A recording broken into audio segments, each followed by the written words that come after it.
భారత కార్మిక సంఘాల సమాఖ్య ఐఎఫ్టియు తన జాతీయ జనరల్ కౌన్సిల్ని డిసెంబర్ 20-21 తేదీల్లో బీహార్లోని కహల్గాంలో, అది ఎన్టీపీసీ కేంద్రం, ఐఎఫ్టియు అనేక సంవత్సరాలుగా ఉద్యమాలు నిర్వహిస్తున్నటువంటి కేంద్రం. ఆ కేంద్రంలో జాతీయ జనరల్ కౌన్సిల్ను నిర్వహించుకుంటా ఉంది.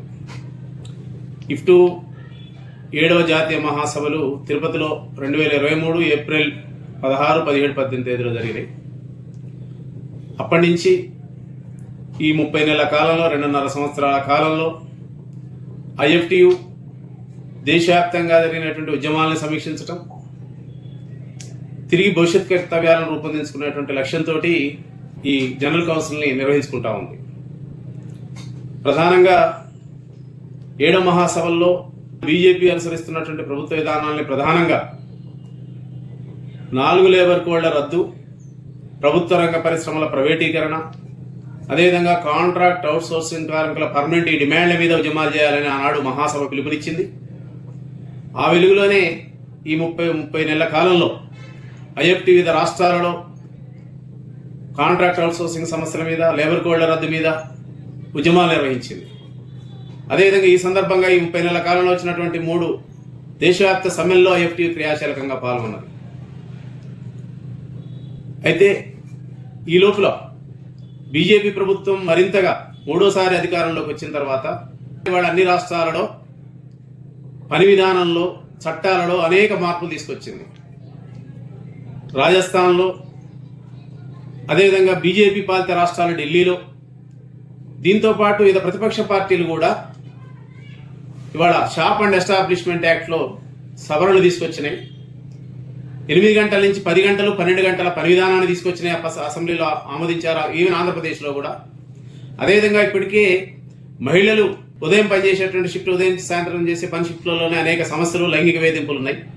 కానీ కొన్ని రాష్ట్రాలు మహిళలకి వాళ్ళ నైట్ షిఫ్ట్ కూడా తీసుకొస్తా ఉంది.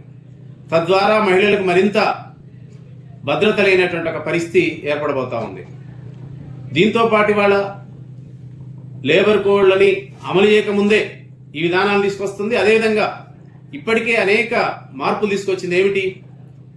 స్పెషల్ ఎకనామిక్ జోన్స్లలో, ప్రత్యేక ఆర్థిక మండలంలో కార్మికులకు సంబంధించినటువంటి చట్టాలను అమలు చేయకుండా మినహాయింపులు ఇచ్చింది. పెద్ద పెద్ద మాల్స్లలో, అవి మోర్ కానీ, రిలయన్స్ కానీ, డిమార్ట్లు కానీ, ఇట్లాంటి పెద్ద పెద్ద వ్యాపార మాల్స్ అవుతున్నాయో వీటిలలో 12 గంటల పని విధానం తీసుకొచ్చింది. 24 గంటల పని విధానం మొత్తం ఎప్పుడు ఓపెన్ ఉండే విధంగా తీసుకొచ్చింది. తద్వారా 10-12 గంటల పనిదినం ఉంది. 3వది స్టార్టప్ కంపెనీలో కూడా ఇవాళ 12 గంటల పని విధానం తీసుకొస్తా ఉంది.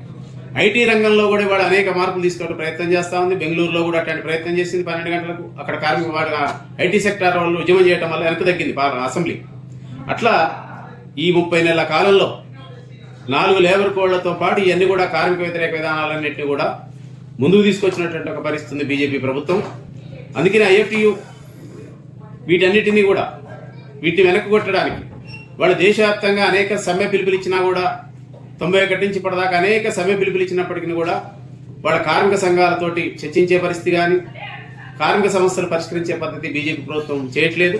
అందుకే మరింతగా ఈ సమస్యల్ని 4 లేబర్ కోడ్ల రద్దు, మొత్తం ప్రభుత్వ రంగ పరిశ్రమలన్నీ కూడా ప్రైవేటీకరణ జరుగుతున్నటువంటి ఒక క్రమం ఉంది. దేశంలో 24% నుంచి 100% వరకు అన్ని ప్రభుత్వ రంగ పరిశ్రమలు ప్రైవేటీకరణ చేసింది. ఇవాళ కీలక రంగాలైనటువంటి నవరత్న, మహారత్న, మినీరత్న కంపెనీలు మొత్తం కూడా ప్రైవేట్ సెక్టార్కి ఇచ్చేసినటువంటి పరిస్థితి ఉంది. కార్పొరేట్ రంగానికి అప్పచెప్పింది.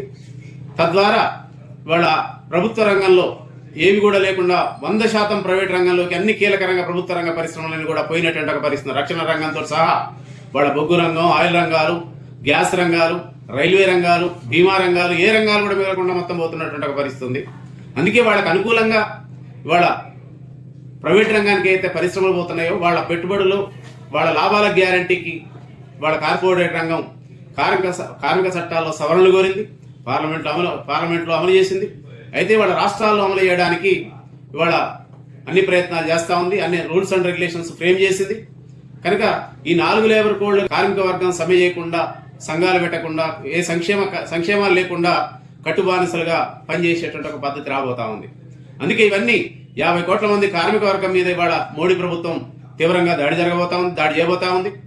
కనుకనే ఇవాళ దేశంలో ఉన్నటువంటి కార్మిక సంఘాలన్నీ కూడా ఐక్యంగా సమ్మెలు చేయాల్సినటువంటి అవసరం ఉంది. సమ్మెలు ఇప్పటిదాకా ఒకరోజు 2 రోజులు సమ్మెలు చేస్తే ఎట్లాంటి ప్రభావం ఇవాళ ప్రభుత్వం ఏమి వాళ్ళు ఎన్నటువంటి ఒక పరిస్థితి ఉంది.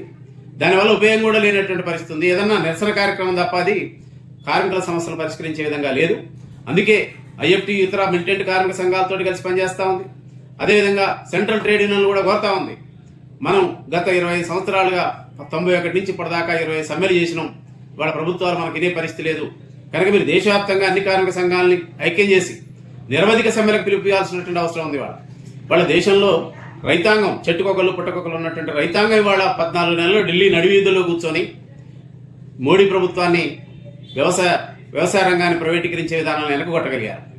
కానీ వాళ్ళు 50 కోట్ల మంది ఉన్నటువంటి చైతన్యవంతమైనటువంటి కార్మిక వర్గం ఇవాళ కార్మిక వ్యతిరేక విధానాలని అదేవిధంగా 4 లేబర్ కోడ్లని విధానాలని వెనక్కొట్టలేనటువంటి ఒక పరిస్థితి ఉంది. అంటే కార్మిక సంఘాల ఐక్యత, కార్మికులు సంఘటితం చేసేటువంటి పరిస్థితి లేదు. కనుకనే ఆ పరిస్థితి వచ్చింది. కనుకనే మేము కోరేటువంటిది సెంట్రల్ ట్రేడ్ యూనియన్లు అదేవిధంగా దేశంలో ఉన్నటువంటి మిలిటెంట్ ట్రేడ్ యూనియన్ అన్ని కలుపుకొని 1 సంవత్సర కాలం ఆర్గనైజ్ చేసి ఈ దేశంలో నిరవధిక సమ్మెకు పిలిపించినప్పుడు ప్రభుత్వాలు ఉత్పత్తులు స్తంభింపబడతాయి.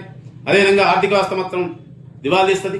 అట్లాంటి పరిస్థితి వచ్చినప్పుడు మాత్రమే ప్రభుత్వం మనతో చర్చ జరుపుతుంది. కనుక ఆ వైపున ఆలోచించాల్సినటువంటి అవసరం ఉంది. అందుకే ఐఎఫ్టియు జాతీయ జనరల్ కౌన్సిల్లో ఒకటి కార్మిక వర్గానికి పిలుపు అనేటువంటి ఒక డాక్యుమెంట్ని ఎప్పుడు ప్రతి మహాసభల సందర్భంగా జనరల్ కౌన్సిల్ సందర్భంగా దేశంలో కార్మిక వర్గ స్థితిగతులు, కార్మిక వర్గ కర్తవ్యాలు ఏంటి అనేటువంటిది డాక్యుమెంట్ని call to the working class డ్రాఫ్ట్ని ఆమోదింపజేసుకుంటుంది. అప్డేట్ చేసి ఈ జనరల్ కౌన్సిల్లో కూడా call to the working class అనేటువంటి ఒక డ్రాఫ్ట్, అదేవిధంగా ఈ 30 నెలల కాలంలో ఐఎఫ్టీ నిర్వహించినటువంటి ఉద్యమాలు, దాని అనుభవాలు, అదేవిధంగా ఫలితాలు ఏమిటి, భవిష్యత్ కర్తవ్యాలు ఏంటి అనేటువంటి ఒక డాక్యుమెంట్ని ఆర్గనైజేషనల్ రిపోర్ట్ ఉంటుంది.